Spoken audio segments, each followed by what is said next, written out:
नमस्कार विद्यार्थी मित्रांनो, आज आपल्याला पाहायचं आहे व्यसने मित्र परीक्षा. या आधी आपण 2 लेसन पाहिले, एक सुट्टीसुद्धा आणि एक पाहिलं होतं आद्य पृष्ठतः पृथ्वीवैन्य. आज आपल्याला पाहायचं आहे दुसरा पाठ व्यसने मित्र परीक्षा.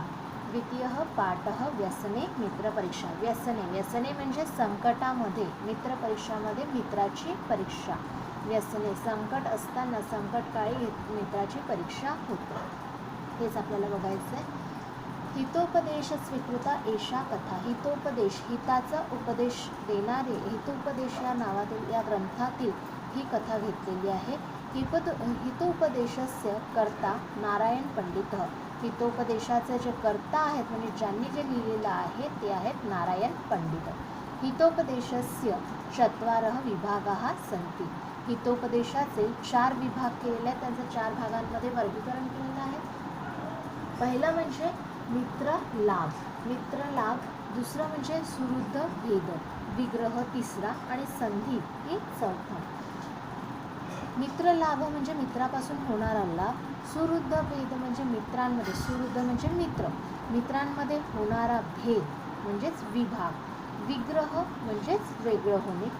संधी म्हणजे संधी देणे, एकत्र करणे, एक संधी देणे.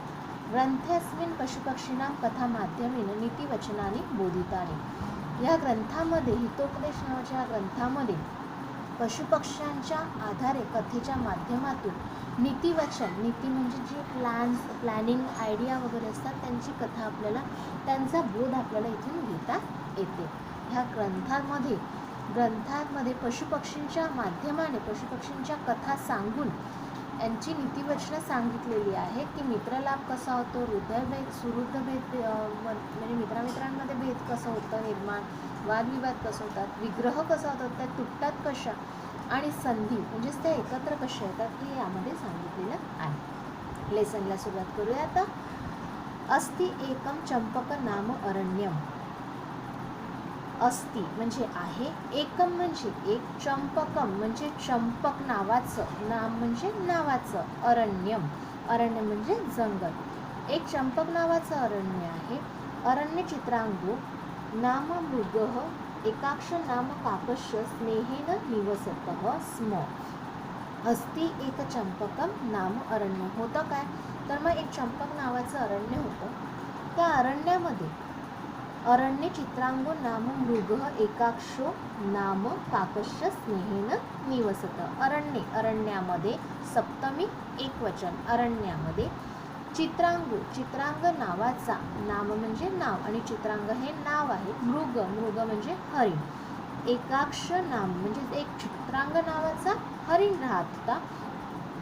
आणि दुसरं एकाक्षो नाम काकस्य स्नेहेन निवसत. एकाक्ष नावाचा तिथे एक कावळा सुद्धा राहत होता. म्हणजेच दोघं मित्र होते. स्म निवसतः, स्म म्हणजे राहत होते. स्म म्हणजेच पास्ट टेन्स, म्हणजेच आपण लंग लकार म्हणू शकतो. लंग लकाराचं हे वाक्य आहे की अरण्यामध्ये चित्रांग नावाचा एक हरिण राहत होता आणि एकाक्ष नावाचा एक कावळा राहत होता. काकश्च संधी विग्रह तिथे काकः प्लस शचा विसर्ग. एकदा चित्रांगः वने भ्रमण केनापि शृगालेन अवलोकितः.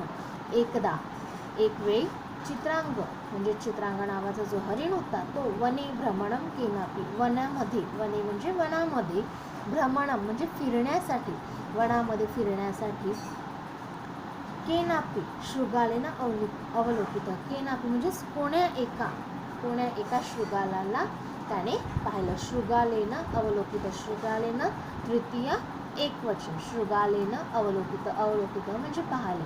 तो काय करतो, शृगालला म्हणजे शृगालह म्हणजेच कोल्हा. कोल्हा एकदा तो काय करतो, वनामध्ये जातो, चित्रांग वनामध्ये जातो आणि शृगालहला म्हणजेच कोल्ह्याला बघतो, एका कोल्ह्याला बघतो.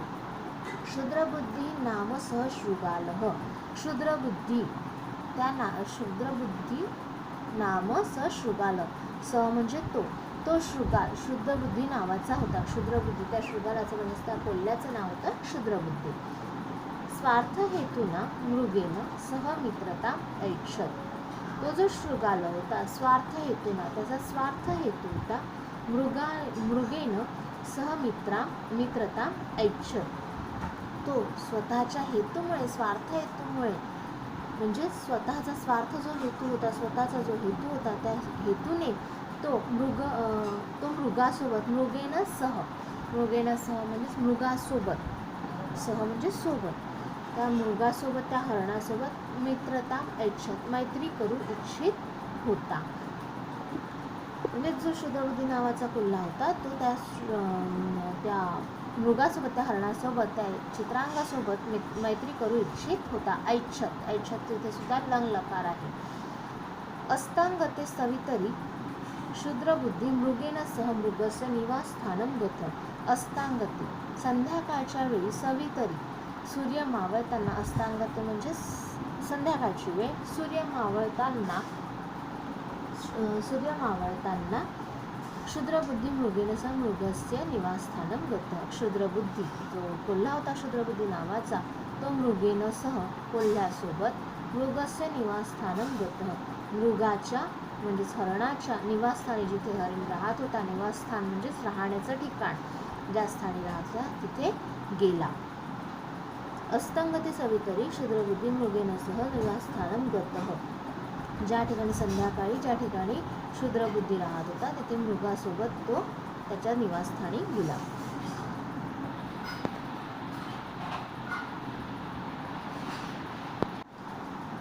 मृगशृगालो दृष्ट्वा काको वदत सखे चित्रांग कोऽयं द्वितीयः. मृगशृगालो, मृग आणि शृगाल म्हणजे हरिण आणि कोल्ह्याला पाहून, दृष्ट्वा त्वांतव्य, आणि दृष्ट्वा म्हणजे पाहून, दृष्ट्वा म्हणजे पाहून, मृग आणि शृगाला, कोल्हा आणि हरणाला पाहून, काको वदत, इथे सुद्धा संधी विग्रह होतो. काकह प्लस अवदत, अवदत हे लंग लकार आहे. काको वदत, काकह म्हणाला म्हणजेच कावळा म्हणाला. सखे चित्रांग हे मित्र, सखे म्हणजे मित्रा, चित्रांग मित्रा चित्रांग, कोऽयं द्वितीय कोण हा दुसरा, कोऽयं म्हणजे कोण हा दुसरा. मृग अब्रवीत, मृग म्हणाला, हरिण म्हणाला. जंबुकोऽयं, जंबुक म्हणजे सुद्धाच कोल्हा. शृगाल आणि जंबुक हे पर्यायाचे शब्द आहेत. जंबुकोऽयं, हा जंबुकोऽयं म्हणजेच कोल्हा, हा कोल्हा आहे. अयम, अयम म्हणजे हा कोल्हा आहे. अस्मत् सख्यम इच्छती, अस्मत् सख्यम आपल्यासोबत, अस्मत् इथे सुद्धा विग्रह होतो. अस्मत् प्लस सख्यम, अस्मत् सख्यम इच्छती आपल्यासोबत मैत्री करू इच्छितो. काक उपादिशत, कावळा म्हणाला, कावळ्याने उपदेश केला, कावळ्याला ते आवडलं नाही आणि म्हणून कावळ्याने उपदेश केला. अकस्मात आगंतुना सहमित्रता न युक्ता, अकस्मात आगंतुना सहमित्रता न युक्ता. अकस्मात आगंतुना म्हणजे अचानकपणे आलेल्यांसोबत, अकस्मात प्लस आगंतुना अचानकपणे आलेल्यांसोबत, सह म्हणजे सोबत, मित्रता न युक्ता मैत्रीयुक्त नाही, म्हणजेच मैत्री करणे बरोबर नाही. न युक्ता योग्य नाही, युक्ता म्हणजे योग्य नाही. तदाकर्ण्य जंबुकः सकोपम आह. तदाकर्ण्य, तत् प्लस आकर्ण्य, संधी विग्रह. तदाकर्ण्य म्हणजेच तत् प्लस आकर्ण्य, ते ऐकून जंबुकः सकोपम, जंबुकला म्हणजेच कोल्ह्याला, सकोपम राग आला. तदाकर्ण्य जंबुक सकोपम, कोल्ह्याला राग आला. सकोपम हे आहे अव्ययभाव समासाचं उदाहरण. कोपेन सह, आह आला.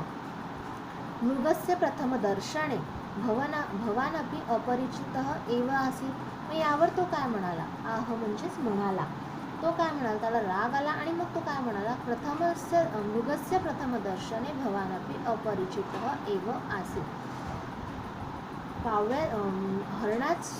हरणाला जेव्हा तू पाहिलं, मृगस्य सप्तमी षष्टी एकवचन, मृगाला जेव्हा पाहिलं तू पहिल्यांदा, प्रथम दर्शनी पहिल्यांदा पाहिलं.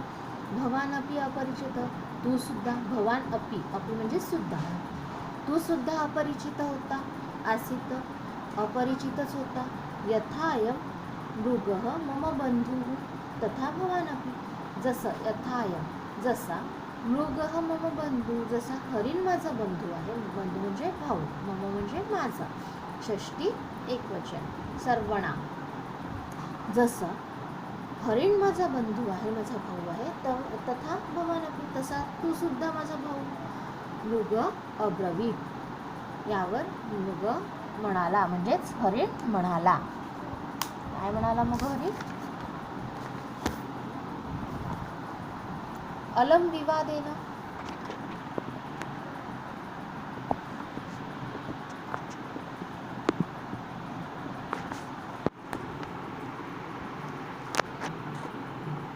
अलम विवादेन.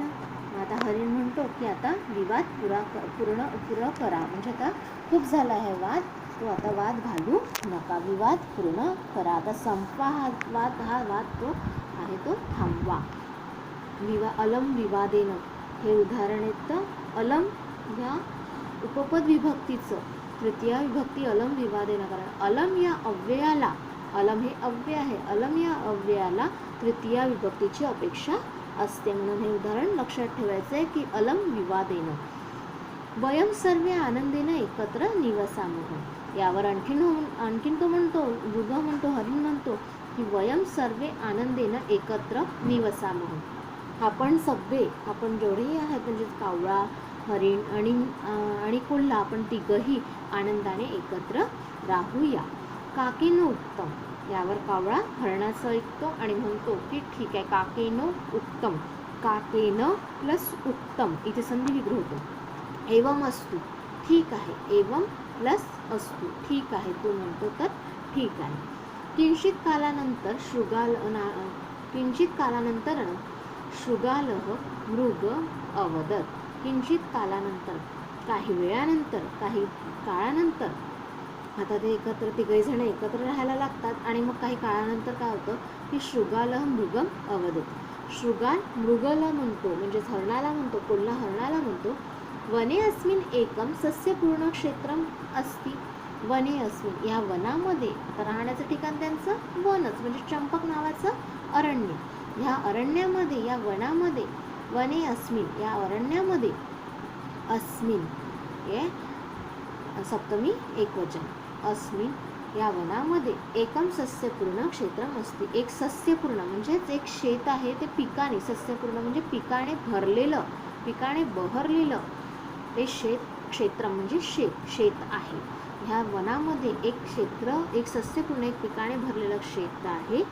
दर्शयामि त्वाम, मी तुला दाखवतो, चल माझ्यासोबत, मी तुला ते शेत दाखवतो. हरणाचं अन्न म्हणजे चारा वगैरे असतं आणि म्हणून मग त्याला चारा खायसाठी, म्हणजेच हिरवं गवत वगैरे खायसाठी त्याला कुठे जावं लागतं, शेतामध्येच जावं लागतं. आणि म्हणूनच म्हटलेलं आहे की काय म्हणतं, त्याला माहिती असतं, कोल्ह्याला माहिती असतं की हरणाला काय पाहिजे असतं, की हिरवगार शेत पाहिजे असतं धान्य खाण्यासाठी, अन्न खाण्यासाठी. तथा कृते मृगः प्रत्यहं तत्र गत्वा सस्यम अखादत. मग त्याने पाहिलं, कोल्हा त्याला तर शेती दाखवतो पिकाने भरलेली, तथा कृते, मग त्यासाठी तो काय करतो, मृग प्रत्यह, प्रत्येक दिवशी, प्रत्यह म्हणजे प्रत्येक दिवशी, अहनी प्रत्यय अहम, अव्ययीभाव समास, अहनी.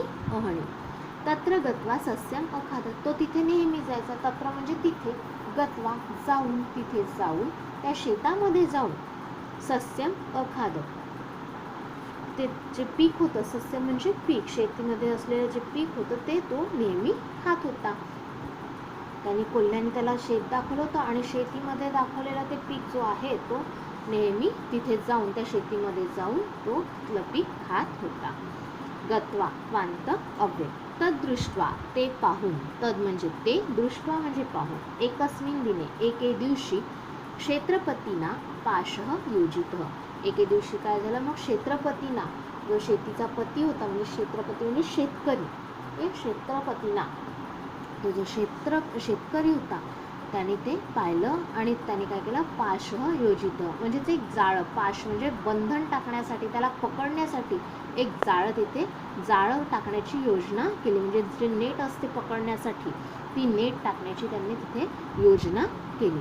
ते पाहून, आता एक दिवस त्या हरिण शेतीतलं पीक खात होता आणि ते पीक खाताना त्यांनी पाहिलं, त्या शेतकऱ्यांनी पाहिलं आणि ते पाहून त्याने काय केलं, तर एक आयडिया केली आणि त्याला पकडण्यासाठी, त्या हरणाला पकडण्यासाठी एके दिवशी त्या शेतीमध्ये एक पाश योजित, म्हणजे ते एक जाळं टाकलं.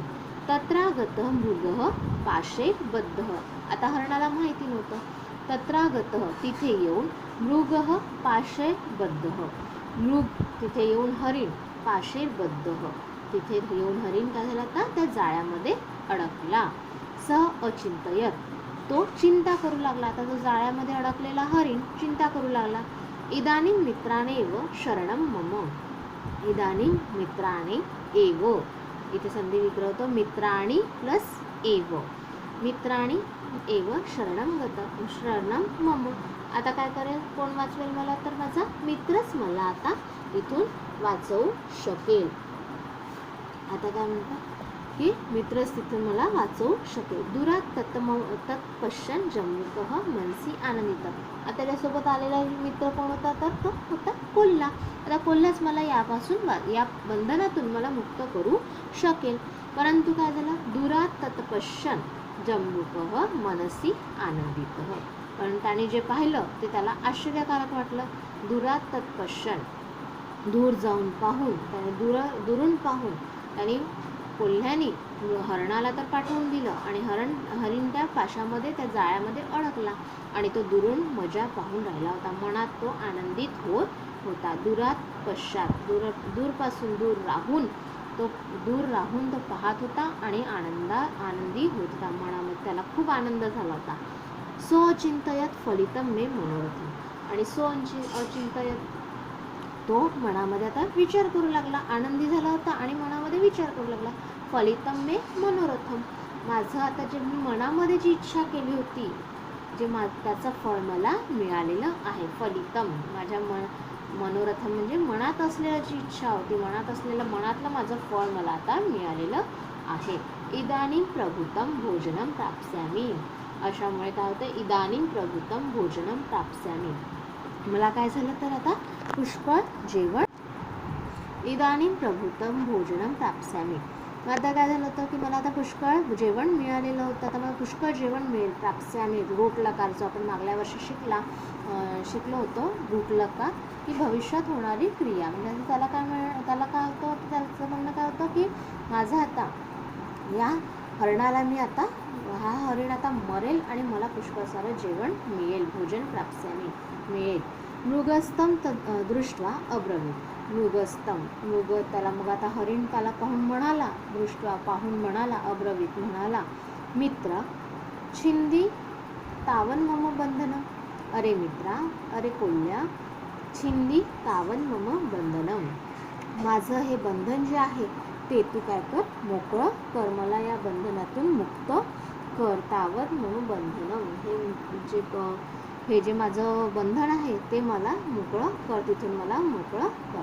त्रायस्व माम, मला मुक्त कर, मला त्रास होतो, मला तू मुक्त कर. त्रायस्व म्हणजे मोकळं करणे आणि त्रायस्व मला वाचव. त्रायस्व म्हणजे मला सोड, हे माझं बंधन जे आहे ते तू तोड. छिंदी म्हणजे तोडणे, ते तोड आणि मला वाचव. जम्बुक दुरात अवदत, जम्बुक दुरादेवात अवदत. जम्बुक दुरूनच म्हणाला, दूर राहूनच तो सगळं काय बोलून राहिला. मित्र दृढोऽयं बंधनः, त्याला जवळ जाण्याची काहीच गरज पडली नाही. तो आधीच म्हणाला की मित्रा, हे जे बंधन आहे दृढोऽयं, हे कसं आहे, चिवट आहे, म्हणजेच हे कसं पक्का आहे. दृढोऽयं मजबूत बंधन आहे. स्नायुर्निर्मितान्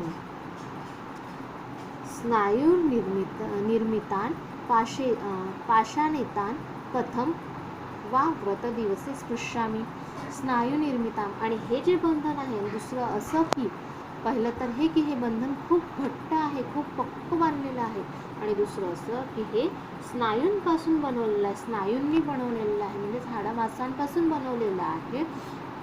आणि ह्या दिवशी आणि ह्या जाळ्यांना मी आज माझं काय आहे, व्रत आहे. व्रत दिवशी स्पृश्यामि, मी कसं, कथं म्हणजे कसं, हे जे आहे, हे जे बंधन आहे ते स्नायूंपासून बनलेलं आहे.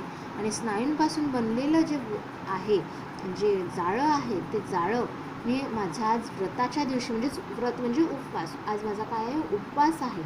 कोल्ह्याचा कसा आला उपवास, तर उपवासाच्या दिवशी मी काय करतो आहे, याला स्पर्श करू शकत नाही. स्पृश्यामि म्हणजे स्पर्श करणे. स्पृशामीमध्ये कोणता लकार आहे? लट लकार. तर स्पृशामी मी स्पर्श करू शकत नाही. इत्युक्त्वा, इति प्लस उक्त्वा, इत्युक्त्वा ससमीपम एव वृक्षस्य पृष्ठतः निर्भूतं स्थितः. आणि असं म्हणून तो इत्युक्त्वा असं बोलून सहसमीपम एव जवळच जवळच एका झाडाच्या पाठीमागे लपून राहिला. वृक्षस्य म्हणजे झाडाच्या, पृष्ठतः म्हणजे मागे, निभृत म्हणजे लपून राहणे, स्थित म्हणजे राहणे, निभृत म्हणजे लपून तो राहिला. आणि म्हणाला प्रदोषकाले मृग, आणि म्हणाला की मी आता जवळच झाड, असं बोलून व्रताच्या दिवशी मी उपवासाच्या दिवशी मी त्याला स्पर्श करू शकत नाही, त्या जाळ्याला मी स्पर्श करू शकत नाही, असं म्हणून तो जवळच त्या झाडाच्या जवळच उभा राहिला, लपून राहिला. प्रदोषकाले मृगमन्विष्यन् काकस्तत्र उपस्थित. प्रदोषकाले म्हणजे संध्याकाळची वेळ होती. आता संध्याकाळच्या वेळी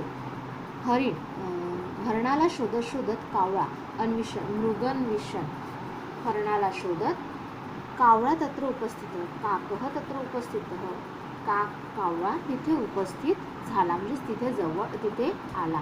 आता काय चांगला मित्र होता कावळा हरणाचा, आणि त्यामुळे तो काय झाला, हरिण आपला परत आलेला नाही, आपला हरिण मित्र आहे आणि तो परत आलेला नाही, या भीतीने, या काळजीपोटी तो काय झाला, तो हरणाला शोधायला निघाला. कावळा हरणाला शोधायला निघाला.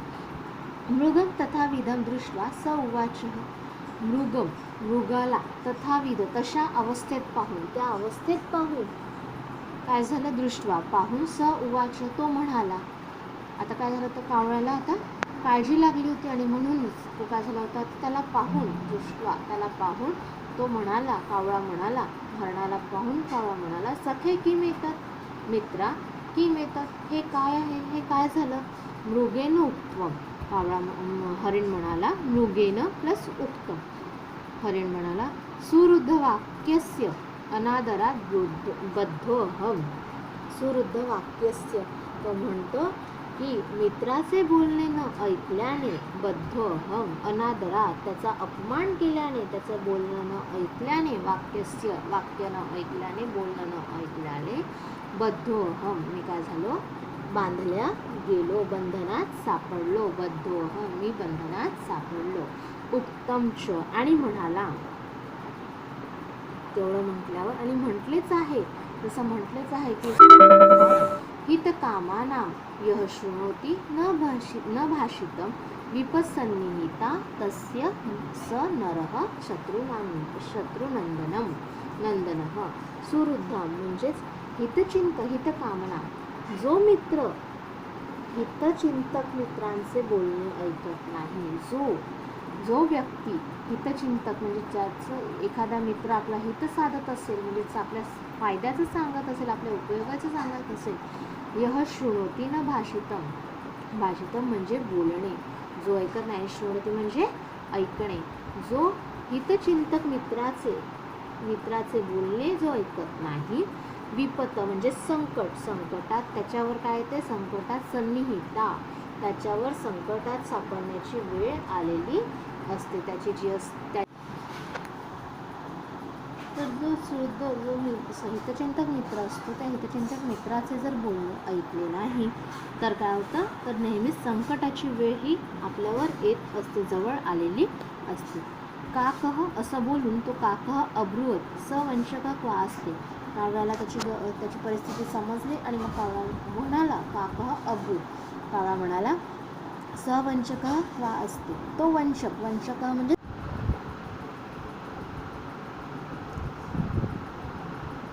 आणि मग असं बोलल्यानंतर तो कावळा मृग असं म्हणतो की हितचिंतक जो असतो, हितचिंतक आपला मित्र जो असतो, त्या मित्राचं न ऐकल्यामुळे, बोलणं न ऐकल्यामुळे नेहमी संकट आपल्यावर येतं, आणि संकट आपल्यावर आल्यानंतर संकटात सापडण्याची वेळ जी आपल्यावर येते, असं बोलून मग काकः अब्रुवत, काकः म्हणतो, सह वंशकः क्वा असते. वंशक म्हणजे फसविणारा, वंशक म्हणजे तो फसविणारा, ज्याने तुला फसविलं तो कुठे आहे, तो सह म्हणजे तो, वंशक म्हणजे फसविणारा, क्वा असते, व प्लस असते, कुठे आहे, तो कुठे आहे. मग तुला फसविणारा कोण असतो, तर जंबुक असतो, म्हणजे शृगाल असतो, क्षुद्रबुद्धी असतो, म्हणजेच कोल्हा. तो कुठे आहे. मृगेण उक्तम, मृगेण उक्तम म्हणजेच हरिण म्हणाला. मृगेण प्लस उक्तम, मृगेण प्लस उक्तम, तो म्हणाला, हरिण म्हणाला. मन मासार्थी तिष्ठत्यत्रैव, मन मासार्थी, मन मम म्हणजे माझ्या, मासाची म्हणजेच माझ्या मासाची, मी तो शेतकरी येईल मला मारेल आणि मी मेल्यानंतर माझ्यापासून जे मांस त्याला मिळणार होतं ते मांस खाण्यासाठी ते मन मासांची, माझ्या मांसाची इच्छा करण्यासाठी तिष्ठत्यत्रैव, तिथेच थांबलेला आहे. तिष्ठती म्हणजेच थांबणे. अत्रैव इथेच थांबलेला आहे. अत्र प्लस एव, तिष्ठती प्लस अत्र प्लस एव, तो इथेच थांबलेला आहे. काकः उक्तवान, कावळा म्हणाला.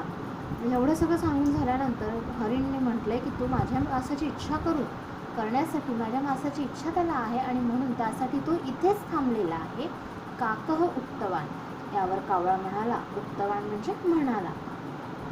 उपायस्तावत चिंतनीय, यावर म्हणाला की आता आपण इथे काय करू, तर मग ठीक आहे, तुझ्या सुटकेचा उपायस्तव, त्या कावळा म्हणाला की तुला सोडण्यासाठी, तुला या बंधनातून मुक्त करण्यासाठी काहीतरी विचार करायला हवा. चिंतनीय, विचार करणे, विचार करायला हवा. अथ प्रभाते, अतः म्हणजेच उद्या, तर सकाळी काय होईल, नंतर, अतः म्हणजे नंतर, नंतर सकाळी, अतः म्हणजे नंतर, प्रभाते म्हणजे सकाळी. क्षेत्रपतिर्लघुडहस्तः आगच्छन् काकेनावलोकितः. क्षेत्रपती लघुडहस्त, क्षेत्रपती जो रफार आहे लवर, त्या रफाराचा विसर्ग होतो. क्षेत्रपती प्लस लघुडहस्त, क्षेत्रपती लघुडहस्त म्हणजे शेतकरी जो आहे तो, लघुड म्हणजे काडी, हस्त म्हणजे हातात, तो काय करत आहे, हातात काठी घेतलेला, म्हणजे त्याच्या हातात शेतकरी, आता सकाळी शेतकरी येतो आणि शेतकऱ्याच्या हातात काय असतं, तर काठी असते. आगच्छन, तो येताना, काकेना अवलोकित हो, कावळ्याने पाहिले.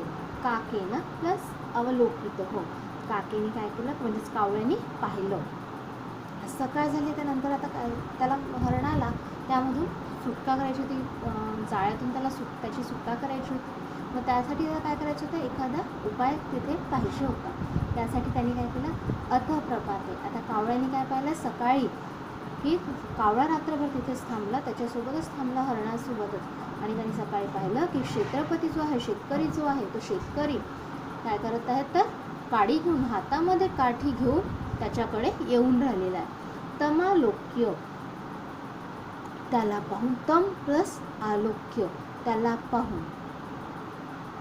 काकेनो उक्तम, कावळा म्हणाला. सके मृग, मित्रा मृग, त्वम आत्मनं मृतवत संदर्शय, मृतवत म्हणजेच मेलेल्याप्रमाणे, तू जसं जणू काही मेला आहेस, तू जणू काही आपण मेलो आहेस असं तू त्याला दाखव. त्वम आत्मनः म्हणजेच तू जणू काही मेलेला आहे असं त्याला दाखव. वातेन उदरम पूरयित्वा, वातेन उदरम आणि श्वासाने, वातेन म्हणजे श्वास आणि उदरम म्हणजे पोट, पोटात मध्ये पोट फुगवून, वातेन पोट फुगवून, हवेने, वाऱ्याने पोट फुगवून, पूरयित्वा म्हणजेच करून पूरयित्वा, वातेन उदरम पोट फुगवून, पूरयित्वा म्हणजे फुगवून, पादान स्तब्धीकृत्य तिष्ठ, आणि पाय जे आहेत ते तुझे स्तब्ध करून ठेव, म्हणजे थोडासाही किंचितसाही हलू नको, तसाच राहा. जसं काही जणू काही एखादा मृत व्यक्ती असतो, मृत प्राणी असतो, तशा प्रकारे तू आपलं पोट फुगवून पाय स्तब्ध करून राहा. तिष्ठ म्हणजे थांब, तसाच थांब. यदाहम शब्दम करोमी, जसा मी शब्द करेल, म्हणजे जसं मी आवाज देईल, यदाहम जेव्हा मी शब्द करेल, यदा म्हणजे जेव्हा, अहम म्हणजे मी जेव्हा मी शब्द करेन, तदा त्वम उत्थाय सत्वरम पलायिष्यसे, तेव्हा, तदा म्हणजे तेव्हा, त्वम उत्थाय तू उठ, त्वम उत्थाय ल्यबंत अव्यय, त्वम प्लस उत्थाय, उठून सत्वरम लगेचच पटकन लवकर पलायिष्यसे पळून जाशील. पलायिष्यसे म्हणजे पळून जाणे, तू लगेचच पळून जाशील. जेव्हा मग यावर काय उपाय निघतो की जाळ्यातून त्याला हरणाला काढण्यासाठी तो सांगतोय की तू काय कर, आपलं शरीर जे आहे ते पूर्ण वाऱ्याने फुगवून ठेव, पाय आपले स्तब्ध करून ठेव आणि जेव्हा मी शब्द करेल तेव्हा तू उठून लगेचच पळून जा. मृगस्तथैव स्थितः. आता त्याच्याजवळ काही पर्याय नव्हता, कारण त्याने एका मित्राचं ऐकलं होतं तर तो जाळ्यात अडकलेला होता. त्याचा जो चांगला मित्र होता त्या चांगल्या मित्राचं ऐकून त्याला आता तिथून जाळ्यातून मुक्त व्हायचं होतं, म्हणून त्यासाठी जसं कावळा सांगेल तसाच तो करतोय. तो लगेच शब्द ऐकतो आणि तिथून पळण्याचा प्रयत्न करतो. मृगस्तथैव स्थितः. तर मृग त्यावेळी हरिण आता तसाच थांबलेला होता. क्षेत्रपतीना मृगः आलोकितः उक्तय श. मग आता तेवढा क्षेत्रपती येतो, तेव्हा शेतकरी येतो. मृगः आलोकितः आणि हरणाला बघतो, हरिण बघतो. उक्तंच आणि म्हणतो आहा स्वयंमृतसी. आणि त्याला म्हणतो, त्या मृगाला म्हणतो आहा अरे स्वयंमृतसी, स्वतःच मेलास. सहमृगम बंधनात व्यमुंचत. तर मग असं त्याला वाटलं की आता हरिण मेलेला आहे आणि मग त्यावेळेस तो काय करतो, सहमृग, तो त्या मृगाला, त्या हरणाला बंधनात व्यमुंचत, बंधनातून, त्या जाळ्यातून व्यमुंचत मुक्त करतो, म्हणजे सोडून देतो. ततः काकशब्दम श्रुत्वा मृगः सत्वरम पलायितः. ततः तेव्हा कावळा शब्द करतो, म्हणजेच आवाज करतो आणि कावळ्याचे शब्द ऐकून, श्रुत्वा, श्रुत्वा म्हणजे ऐकून, लबंत अव्यय, मृगः सत्वरम पलायितः. मृग जो हरिण आहे तो काय करतो, लगेचच, सत्वरम लगेचच पळून जातो, पलायितः पळून जातो. तम उद्दिश्य, तम प्लस उद्दिश्य, उद्दिश्य लबंत अव्यय, विसर्ग विग्रह होतो. तम प्लस उद्दिश्य, उद्दिश्य म्हणजेच त्याचा उद्देश ऐकून, तम उद्दिश्य क्षेत्रपतीना क्षिप्तेन. आणि मग त्या उद्देशाने तो जो उद्देश करतो, आता हा मृग इथे हरिण पळालेला आहे आणि हरिण पळाला म्हणून त्या काय करतो, तो क्षेत्रपतीला राग येतो आणि मग क्षेत्रपतीना क्षिप्तेन, क्षेत्रपती क्षिप्तेन म्हणजेच फेकणे, लगुडेनं, त्या काठी, त्याच्या हातात जी काठी असते, जे लाकूड असते, जी काडी असते, ती काडी फेकून तो त्या कोणाला मारायला जातो, हरणाला मारायला जातो. परंतु हरिण जोरात पळून जातो, तो मध्ये येतो. शृगालस्तावद हतः, पण मारला जातो, हतः म्हणजे मारणे, पण मेला जातो, मारला जातो तो शृगालः. तेव्हा त्याच वेळी जो कोल्हा असतो, तो कोल्हा, ती काठी जी आहे, ती हातातली जी काठी आहे, ती काठी त्या हरणाला न लागता याला कोल्ह्याला लागतंय आणि त्यामुळे त्या काठीमुळे स्वतः कोल्हा मारल्या जातो. अशा प्रकारे इथे म्हटलेलं आहे की व्यसने मित्र परीक्षा, म्हणजे संकटाच्या वेळी, संकटामध्येच मित्राची परीक्षा होत असते. हरिण संकटात होता तेव्हा ज्याने त्याच्याशी मैत्री केली, म्हणजे जो शृगाल होता, तो शृगाल कामी नाही पडला, तर शेवटी कावळा त्याच्या मदतीस धावून आला. याचा तुम्हाला भाषा अभ्यास लिहायचा आहे आणि नेक्स्ट पिरियडमध्ये आपण भाषा अभ्यास घेऊया. ठीक आहे, धन्यवाद.